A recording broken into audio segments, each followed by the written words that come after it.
Hello Magenta Otter friends. This video is a tour of my flat in England, starting with a walk around the neighborhood, followed by looking inside the flat.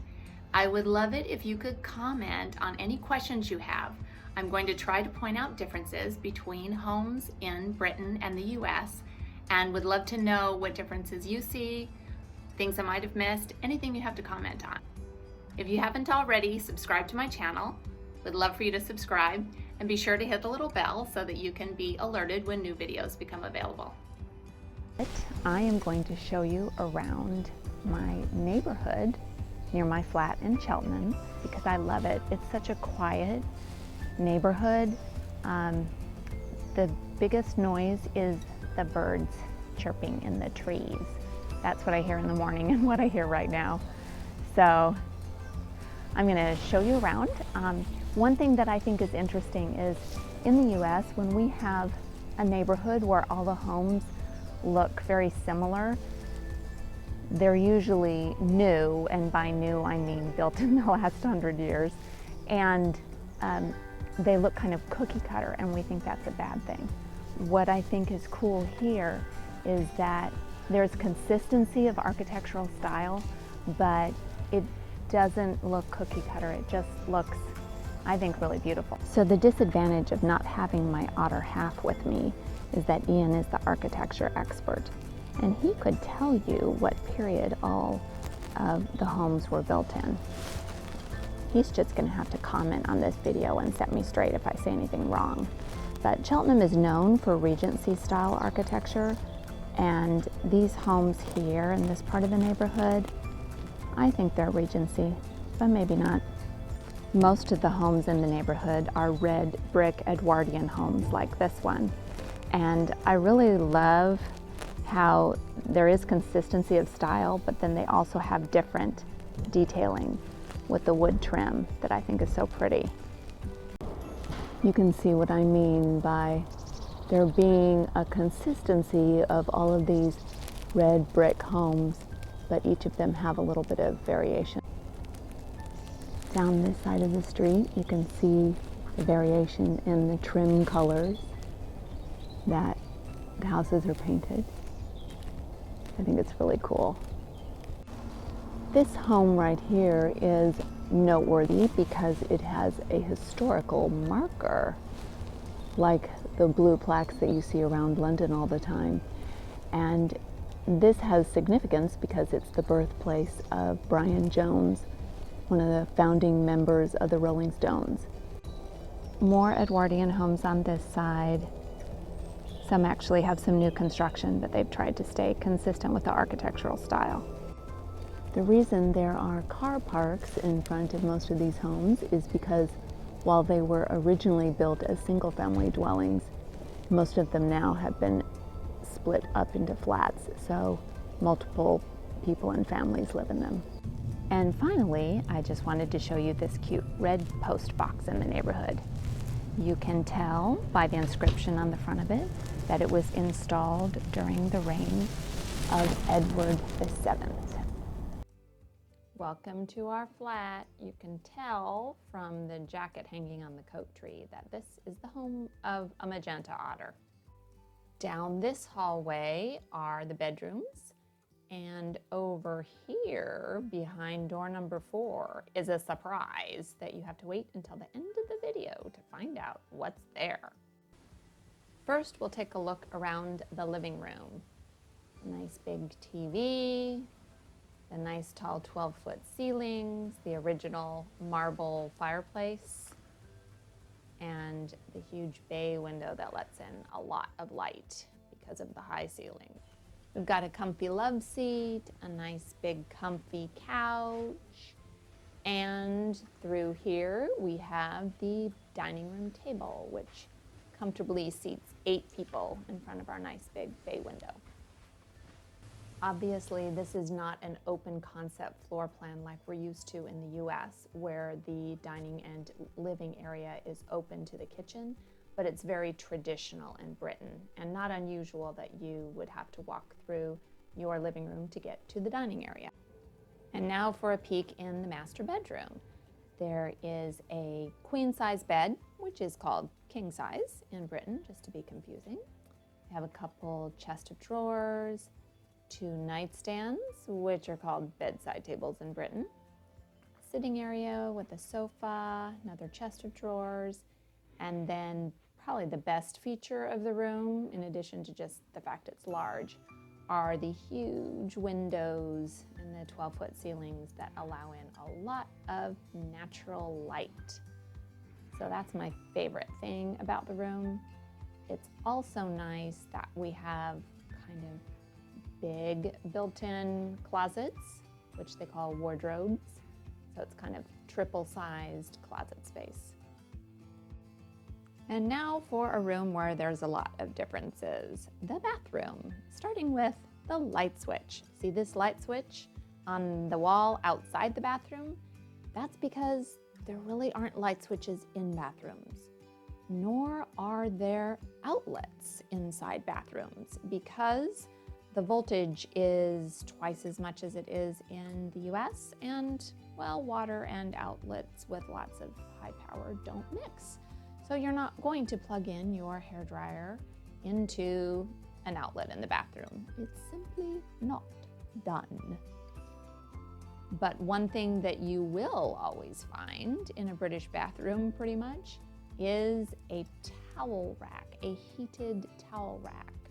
So this is fabulous. It's a way to heat the bathroom, it's a way to dry your towel, and it's a way to warm it. So this little dial down here, just like on a radiator, controls the heat that is emitted through this towel rack. Pretty cool. This is a look inside the middle bedroom. It's got a comfy chair, closet with some storage, and a computer desk. This room also has a queen-size bed with a couple bedside tables. But I think this comfy chair and the pretty picture next to it in the little reading nook is my favorite part of the room. In the third bedroom, we have a full-length mirror and a twin-size trundle bed currently, although there's floor space to fit a queen or king-size bed in here instead. And the best part of this room is this wall of built-in closets, lots of space for storage in here in this cozy little room. And in the hall bathroom here, we'll look at some more British bathroom differences, starting with this thing, the pull cord. That's how you turn the light on. Remember how I said no light switches normally inside bathrooms? Well, you pull on that thing to turn the light on.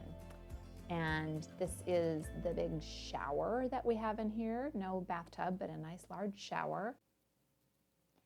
And we have a rain shower head in the shower. We also, of course, have a lovely large towel rack and the toilet. It's unusual that this one is a square toilet, but what is typical about this toilet is the fact that you don't see a toilet tank. It's inside the wall. That's kind of typical British or European, as is the fact that there is a button that you push to flush the toilet instead of a handle. And the button has both a large and small button for a large or small flush. This bathroom does have an outlet, but it's the kind of outlet that would be the only kind you'd see in a British bathroom. It is for shavers only, as you can tell. And what's interesting is that it has the ability to take both 110 volts, like we have in the US, as well as 240 volt shavers. Here's a quick look at the sink and the linen closet, and that's it for this bathroom. And now back to the other end of the flat to look in the kitchen. This kitchen is kind of a small kitchen in terms of floor space, which is why it just has a little 2-person table in it. But the windows are huge, and all the natural light that comes in the kitchen makes this a room I really love. One thing that's interesting is we wanted to have a little privacy though, because those are big windows and it's facing the street. So these nifty blinds that lift up from the bottom are great because it still lets all the light in from the top, but gives you a little bit of privacy where you're walking around in the kitchen. And here's what's interesting about this kitchen, which I think is kind of typical for a lot of British kitchens. The cabinetry is really the same across the whole kitchen. And so the appliances are kind of hidden, like where's the dishwasher, where's the fridge, where's the freezer, where's the washer dryer? All those things are typically hidden behind these cabinet doors. This cabinet has the boiler, something we don't really have. And this is a Worcester boiler, a neighboring county. The boiler controls the radiators and the heat that heats the home. Behind this mysterious skinny little door is a dishwasher. And I thought this was so cute. It's like a tiny dishwasher, but I think it's the right size for a smaller household. Just lets you run the dishwasher every day rather than letting it go several days like we typically have back home in Texas. This cabinet has the nifty trash bins, rubbish bins. And this is a cool little built-in pop-out shelving unit thingy in the corner to make good use of space.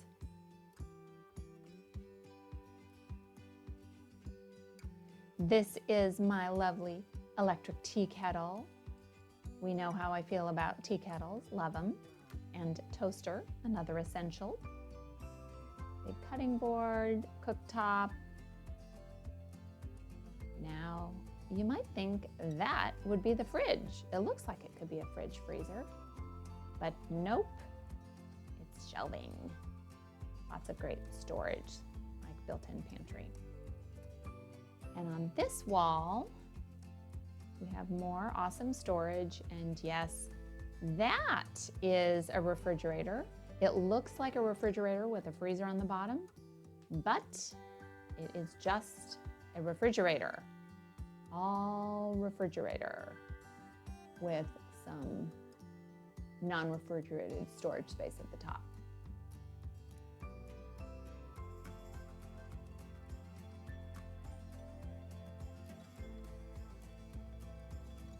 Now we get to see what is behind mysterious door number 4.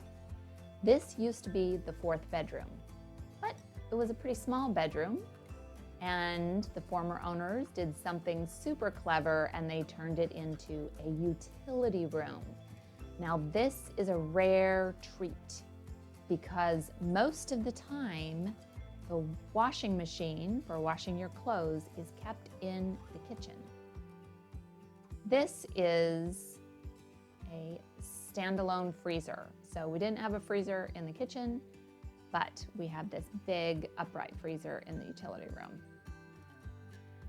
And instead of having a tiny little under-the-counter washing machine in the kitchen, I've got a full-size washing machine in the laundry room with a full-size dryer. And a tumble dryer is a rarity. Often the washing machines are combo washer dryers, and those just never work well.